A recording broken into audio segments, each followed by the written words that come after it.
ኢትዮጵያ ካላት ከፍተኛ የህዝብ ቁጥርና የተፈጥሮ ጸጋ አንፃር የመልማት አቅሟ ከፍተኛ እንደሆነ ይታመናል።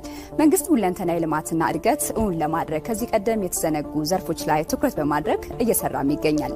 ለዚህ እንዲያግዝ በሚል ነው ሀገር በቀል የኢኮኖሚ ማሻሻያ ዋና ዋና ያላቸውን የኢኮኖሚ ምሰሶዎች በመለየት እየሰራ የሚገኘው። ግብርና፣ ኢንዱስትሪ፣ ቱሪዝም፣ ማዕድንና አይሲቲ ወይም ዲጂታል ኢኮኖሚ ናቸው። የግብርናውን ዘርፍ እንመልከት። ኢትዮጵያ በግብርናው ዘርፍ ሰፊ ምቹ እርሻ የሚሆን መሬት ካላቸው ሀገራት ተርታ ትመደባለች። በቁም እንስሳት ሀብትም በአፍሪካ ቀዳሚ መሆኗ ይታመናል። ነገር ግን ለእርሻ ከሚሆነው ተስማሚ መሬት እስካሁን ጥቅም ላይ የዋለው ሩብ ያህሉ ብቻ እንደሆነ ነው መረጃዎች የሚያሳዩት።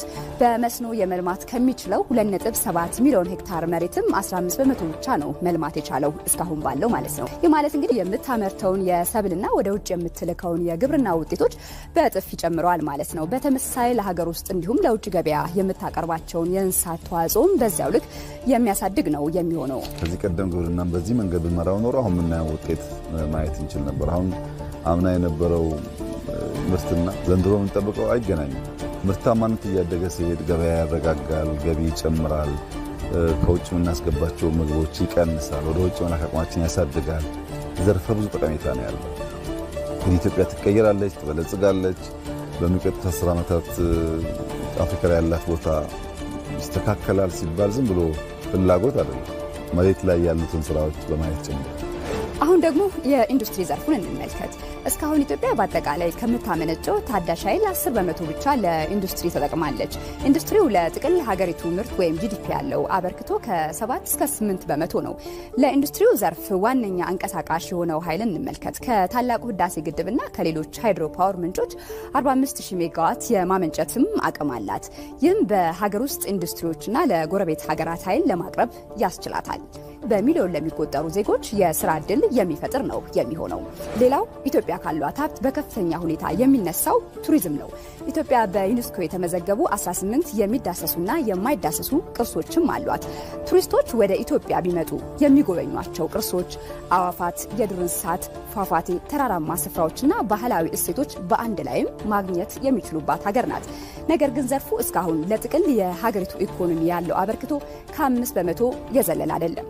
ያላትን ሀብት ግን በአግባቡ ማልማት ከተቻለ በአመት ከ10 ቢሊዮን ዶላር በላይ ማግኘት የሚያስችል አቅም አላት። በተለይ ቱሪዝም እሴት ሰንሰለቱ ከፍተኛ በመሆኑ በአካባቢው ላሉ ሰዎችም የስራ ዕድል በመፍጠር ኢኮኖሚውን ተጠቃሚ የሚያደርግ ነው የሚሆነው።